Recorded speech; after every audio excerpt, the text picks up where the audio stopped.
free speech is under attack in America, and the Army is the group that promised to protect it. The president has spent the last 9 months targeting protesters, corporations, media companies, universities, law firms, and museums. And this week, his government threatened ABC to deal with Jimmy Kimmel the easy way or the hard way. That's a quote, something the president confirmed later out loud. When you have a network and you have evening shows and all they do is hit Trump, that's all they do. If you go back, I guess they haven't had a conservative on in years or something, somebody said. But when you go back and you take a look, all they do is hit Trump. They're licensed. They're not allowed to do that. An obvious fact check there. They are, by the way, by way of the First Amendment. So it's probably ironic for these people to see the government trying to censor its critics. The left wanted to make comedy illegal, you know? Yeah. Like, you can't make fun of anything. So then it was like, comedy sucks. It's like, nothing's funny. You can't make fun of anything. It's like, legalize comedy. I've heard about the joke. Maybe it's a stupid racist joke, as you said. Maybe it's not. But I think that we have to stop getting so offended at every little thing in the United States of America. I'm so over it. I will also sign an executive order to immediately stop all government censorship and bring back free speech to America. Bring back free speech to America. And now here we are 9 months later, and we're living in a very different world.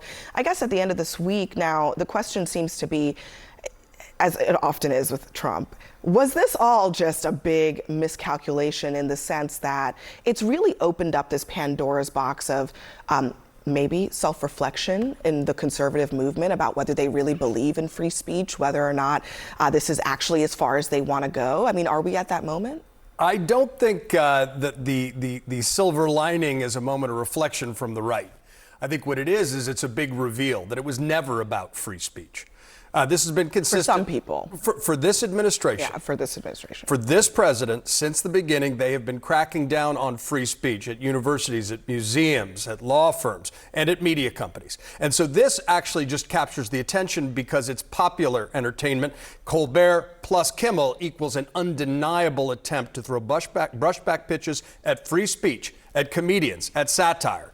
And so it's a lot more serious. I'd love for them to have a come to Jesus moment and realize that they want to apply their principles in an equal manner. I'm not holding my breath for that, but we all need to wake up right now. So there's that. I mean, I think there's the Trump of it all. There are some conservatives who are pushing back on this. In the op-ed pages, there was Senator Ted Cruz. But there's also this. This is Republican Senator Cynthia Lummis. She says, under normal times, in normal circumstances, I tend to think that the First Amendment should always be a sort of the ultimate right and that there should be almost no checks and balances on it. I don't feel that way anymore. She's basically saying, I used to think this was untouchable. I used to think this was a very important right that shouldn't be touched. Now I don't. Yeah. Free speech should not be touched, period. I mean, it's the backbone. It's what we talked about during the campaign.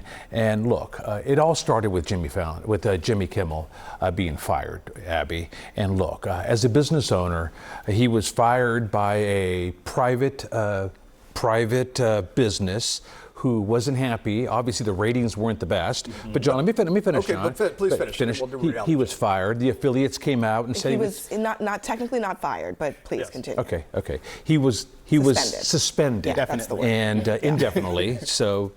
Okay, I don't know what that means. Is he going to come back tomorrow? I don't know. But at the end of the day, started this free speech conversation, which free speech has always been at the core of our Constitution and the First Amendment. Mm-hmm. So, look, I don't like what he said. I really don't. I actually hated what he said. And obviously what happened with Charlie Kirk being assassinated, it sent chills down the spines of a lot of people. But at the end of the day,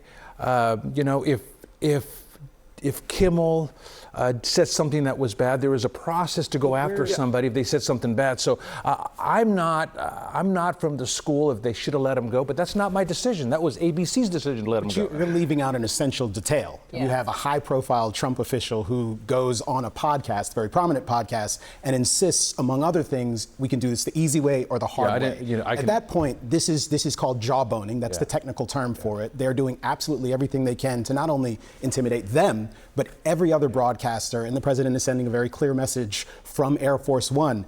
if you're giving me negative coverage, which apparently includes comedians doing monologues, we may come after you. That is completely un-American. I'm glad that Ted Cruz is saying the right thing, and Ted Cruz being someone who I think is probably has a finger in the wind and sees the current shifting here and is saying it's probably a good place to break ranks with the president. Maybe there'll be other people. Typically the finger in the wind is whatever direction MAGA is going. And so that's the only reason that's a little surprising. Before you jump in, can I just play this because I think this is super important. Jon Stewart talked to Nobel Prize winner Maria Ressa about this. Now, she knows a lot about strongman regimes, and she's a very strong voice for the free press, having lived through it herself. Here's what she had to say about the moment that America is in right now. I've never seen this country where so many are living on eggshells. It feels like Americans are like deer in headlights. Yeah. I feel that way.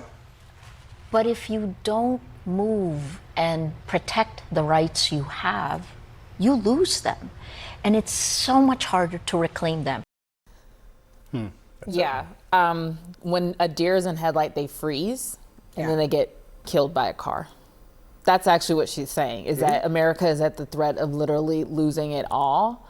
And I think there's two parts of this conversation. Free speech needs to be protected. It's one of our most fundamental rights. But the clips you played earlier of the Republicans is that it's the hypocrisy of it all, right? Like, okay, so do we want comedy or do we not want comedy? And do you just not want comedy when you're the butt of the joke? And so are we the left only soft when you make fun of us and it hurts our feelings? Do our feelings not matter? We talked a lot about humanity this week around the murder of Charlie Kirk, but I feel like we're conflating two things that are happening here. We're conflating people who become offended when people say something they don't like, and then they want to take the greatest retribution to stop that rather than coming up with an actual comeback to stop it. I think that is separate than you then saying, I'm rethinking if the First Amendment should be the First Amendment. Can I ask, Abel, because I think one of the things that Jon Stewart and Maria Ressa are talking about there is in their world, and I'm characterizing it that way because I understand that there are perhaps maybe half the country that doesn't feel this way, but in their world, they feel like everybody is just tiptoeing around Trump, waiting for the hammer of the government to drop on them. Maybe you're a university professor, maybe you're a school teacher or a nurse, and you say something on Twitter, maybe you're a reporter. They feel like the hammer is going to drop on them because of the chilling effect of all of this. Mm-hmm. Do you see that? Do you see that happening in your world? And do you acknowledge that that is different from what was happening a year ago when many people hated Joe Biden, but they could say it as much as they wanted? Well, there's no different. There's no question that things are different today than they were a year ago, Abby. And there's no question that things have changed. So we have a new president, we have a different administration, we have Brendan Carr, we have all these things. But I'm from the school of, I'm for free speech. I don't care who the president is, I'm for free speech and we're going to protect it. Now, if there is violence toward someone making comments toward violence, there's some exceptions. And Jimmy Kimmel, I don't know if that's where they're trying to go with him, but what he said offended me, but he has the right to say that, to be very sincere. But do you think that there is a chill? Do you agree that there is a chill on people's willingness to speak up in this moment? I do. I really do. And I say that with all heart because, people make comments and, am I going to make a comment and did someone die on the battlefield to give me the opportunity to say whatever I want, or I'm not going to say it because I'm going to lose my job? That is right. That is a problem. This goes back to one of those old definitions of free speech, which is it's being able to say what's on your mind without looking over your shoulder. And I said that when there's controversy around David Chappelle or any other. But when the tragedy, the assassination of Charlie Kirk occurred, Jimmy Kimmel and Democrats across the board condemned it. They said there's no place for political violence. They offered prayers for his family, as they should. And then we have to lift it up as opposed to trying to divide ourselves further. And that's the danger right now. It's the danger what comes when companies are trying to, and this is how this happened, a company called Nexstar is trying to get a deal approved through the FCC. And this guy says the only way to do that is, give me a scalp. That's not free speech. That's not free markets. That's not free people. And it shows the danger of when sometimes these corporations that control news organizations are looking over their shoulder, afraid they're not going to get approval for a merger and acquisition, and therefore they're willing to sacrifice free speech in the process. Time to get rid of the FCC? Well, some conservatives are arguing that, a phenomenal listen, it's 2025. Okay, I think a lot of Americans Broadcast are surprised. Yes, they hear this and they're like, what are we talking about here? Right. Broadcast licenses? This is the 21st century and we're still doing this and the government has their hand because they just happen to be broadcast networks? This is the ideal argument for limited government. There used to be conservatives in this country. I'm libertarian. I still believe in that. And look, I actually do want to call out something. I heard earlier this week Ezra Klein and Ross Douthat having a conversation, and there was this moment where Ezra says, you know, I probably needed to acknowledge back a couple of years ago that we were a little too censorious, that the left was actually interested in kind of intimidating something people. More liberals should say. I think it would help. They should acknowledge, not just in passing, but actively acknowledge where things went wrong. That's the only way to move forward. Agreed. I think, in a way.